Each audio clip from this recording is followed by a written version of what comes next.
Okay, welcome back for a third time. Maybe the third time was a charm, maybe not.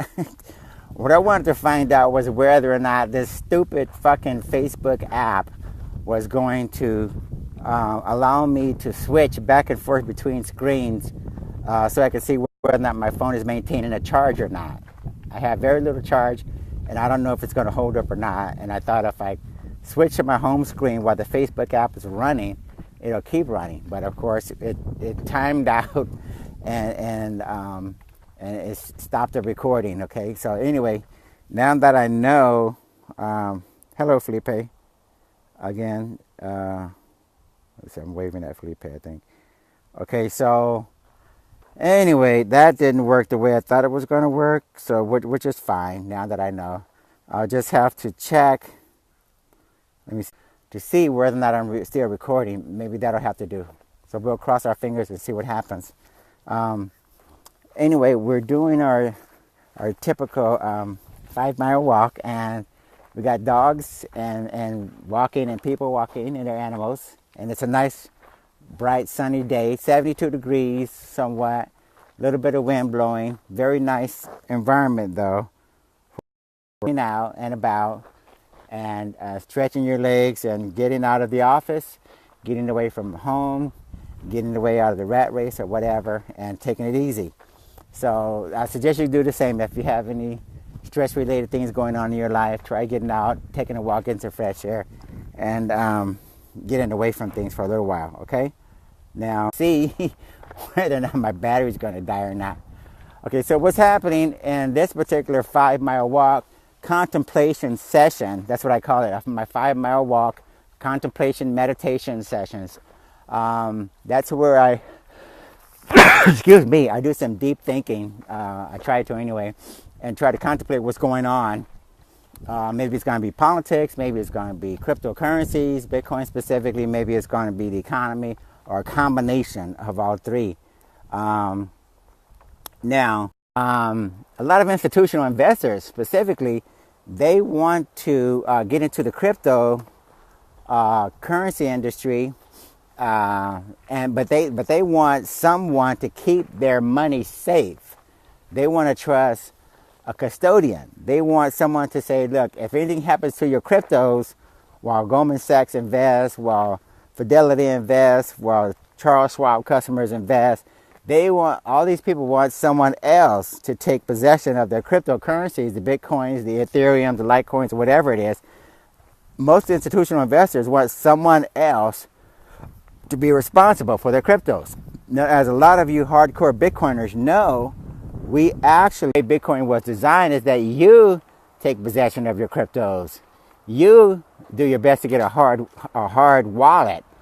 Whether it's a Treasure wallet, whether it's a Ledger Nano wallet, you're supposed to take possession of your private keys. And that means that when you have your private keys, that means no one can take them away from you. If you have them on your Treasure wallet or your Ledger Nano wallet, that means no intermediaries, no banks, no government institutions can get access to your money because it's locked down in that wallet and you have possession of it and no one else has possession of it.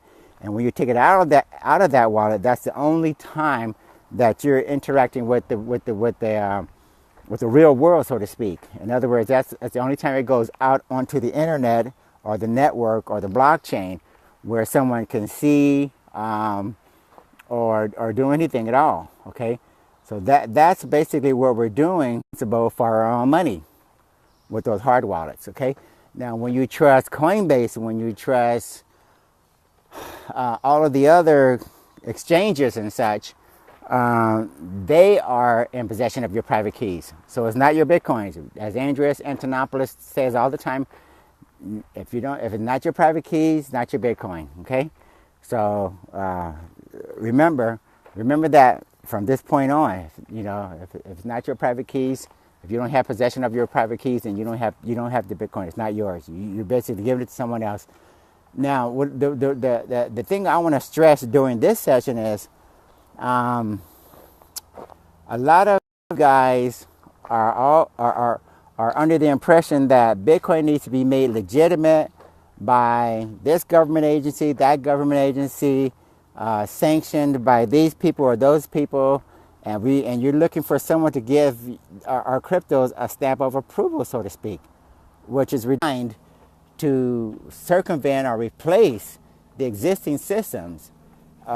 Even if we have to live within the existing framework for a period of time, eventually we want to step away from the existing system, and don't worry about banks and branches. Don't worry about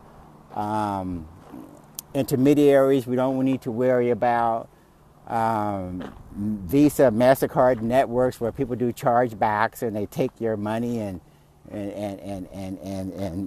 give it to somebody else and all this other stuff that happens. We want to get away from that system. Now, where I'm going with this, again, is when it comes to custodianship, a lot of big institutional investors, they want to get into cryptos, but they want to trust those bitcoins or those cryptos to some other centralized institution to give them some sort of assurance or guarantee that those cryptos are safe.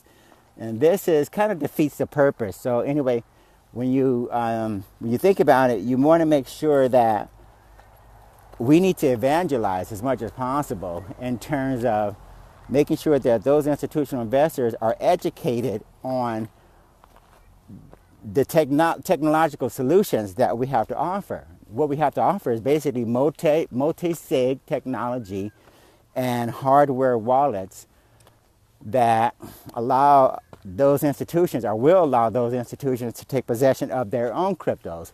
In other words, there are certain people within all of those organizations, I don't care if they're treasurers, CFOs, or whatever, there's no reason why any corporation, any institutional investor, or any whale for that matter, shouldn't be able to safeguard their own cryptos. If you get multi-sig technology, keep that money,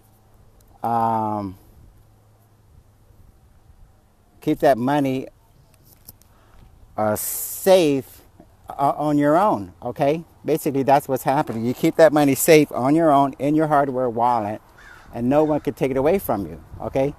That's the whole purpose of that technology. So that's what we're trying to do. Or has to sign off on that transaction before any Bitcoin is changing hands, then that means that transaction is more secure, right? So let's make absolutely sure we understand what that means. Eventually, we need to get our technological innovations down to the point where we can have institutional investors who don't have to rely on another entity, another custodian to protect their Bitcoins, okay? So let's see if we can get the developers and the programmers and such to come up with something that's going to help the institutional players use multi-sig technology and a combination of hardware wallets or some other innovation so that we don't have to have custodians, okay? The typical retail customer, the smaller players, they're advised to use hardware wallets and to eventually learn how to take possession of their own private keys. And the same thing really applies to the larger players as well. They should really be for Goldman Sachs, for very wealthy family businesses, to take possession of their private keys and to have that secured and have that in their possession, okay? There's no reason why we need to go into this other direction where custodianship is delegated out to some third party that may or may not protect the funds, the cryptos, okay, for the customers, whether they're institutional or whether they are a retail. It doesn't matter, okay? At some point, we want to use this technology in a way that makes that allows everyone to take possession of those cryptos and those private keys directly. Another thing I'm going to talk about is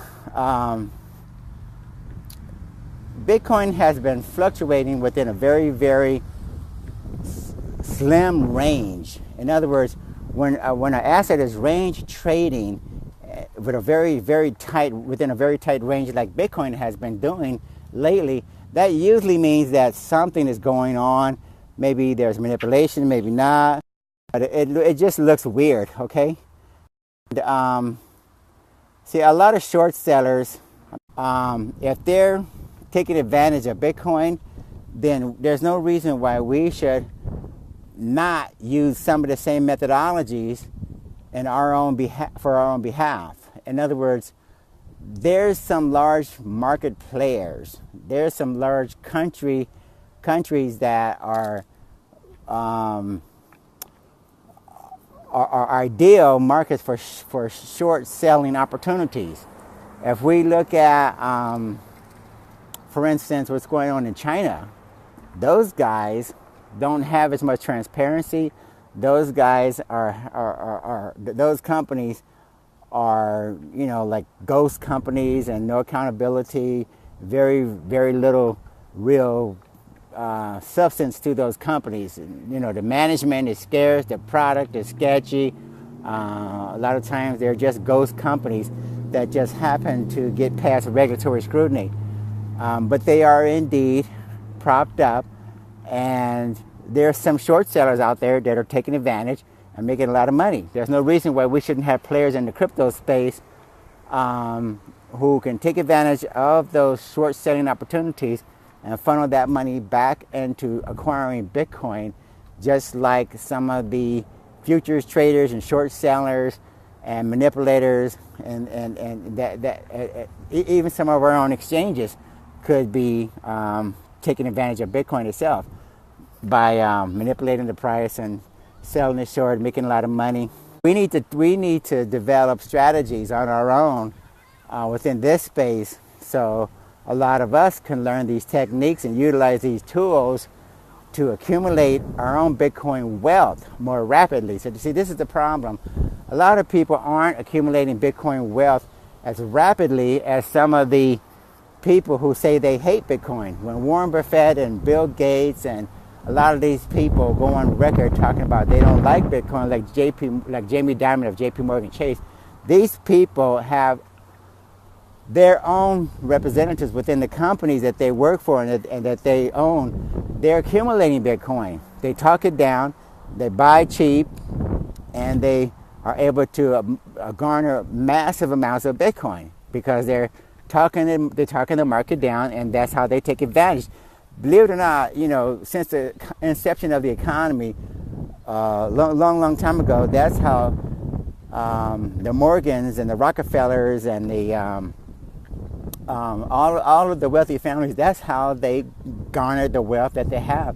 They talk markets and manipulate markets, and they take advantage of these opportunities.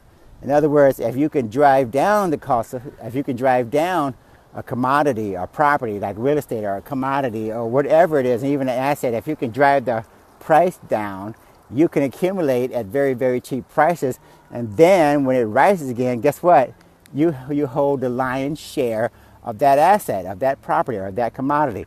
So remember, you guys, we need to analyze the strategies that are being used against us and see if we can accumulate wealth within our industry for our own sake. Okay, we don't want to have too many wealthy players control this thing that really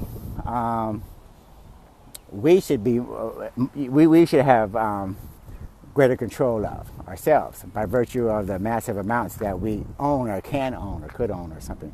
Okay, so other than that, I just want to make sure that you guys understand that the reasons to be in Bitcoin greatly outweighs the reason why we should have faith in the traditional economies. Okay, that sluggish economy, people giving away cars, losing money on car loans, people doing chargebacks on credit cards, people being delinquent on credit cards, $1 trillion in loans, student loans outstanding, interest rates going up, the price of gas going up, the value of the dollar, if it's high, the people outside the United States, they get hit by a double whammy. They if the dollar is expensive and gas is expensive, it looks very, very bad when you're trying to justify spending money in that country where there's high gas and high oil. I mean, high oil and a high currency value like the dollar.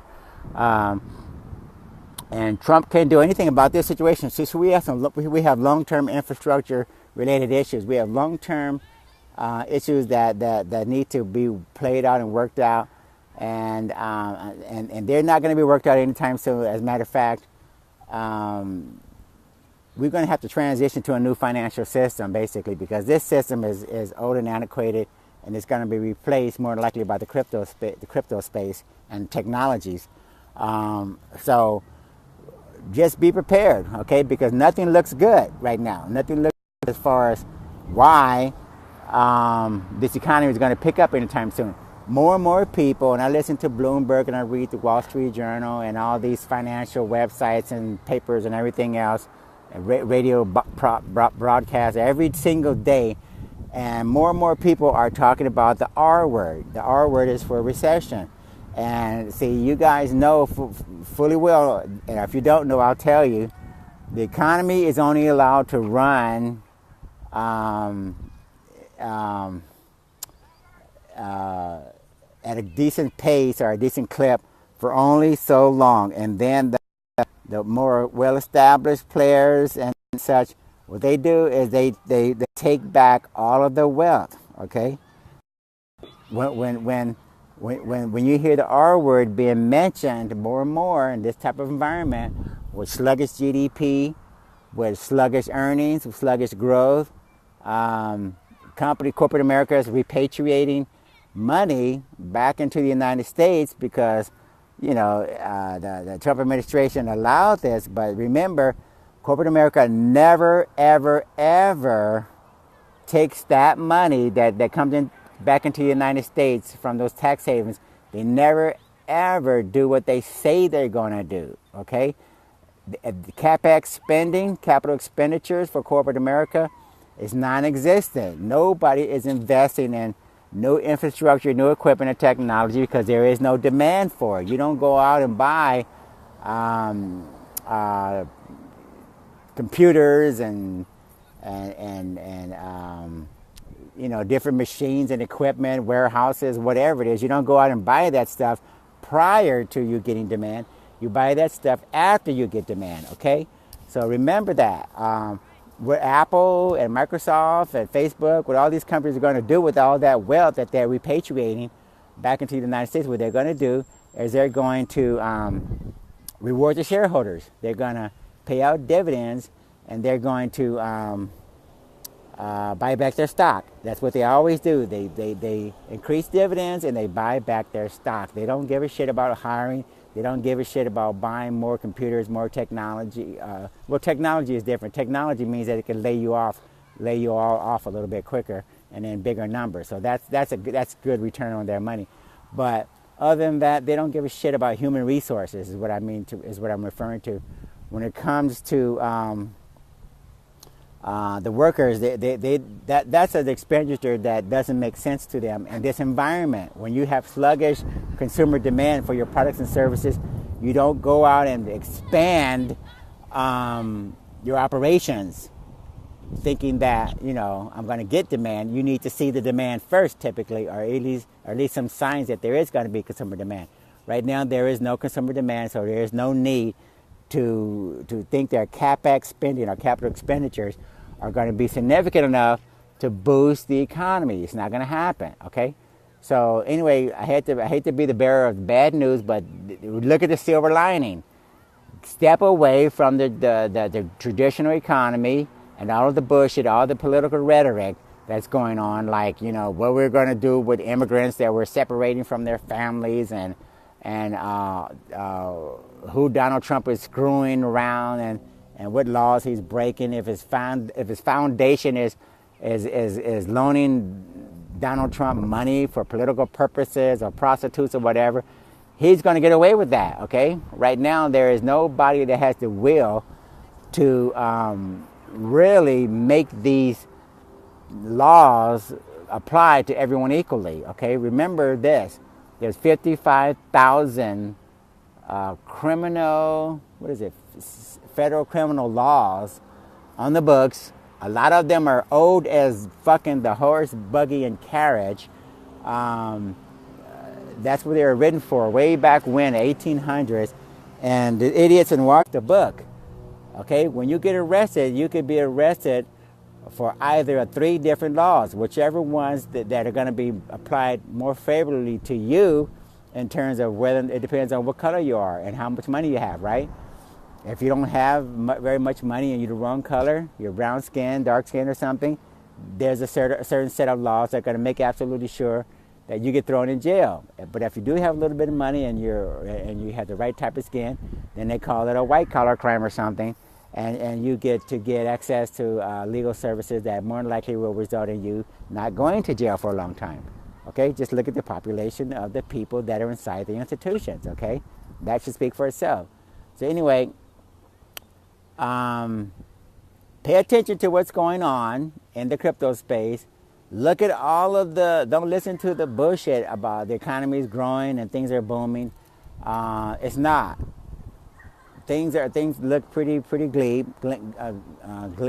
grim or something.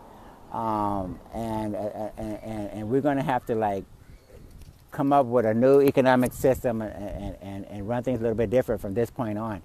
So anyway, I'm going to let you guys go. I think I rambled on enough. Hopefully you got some points or something out of this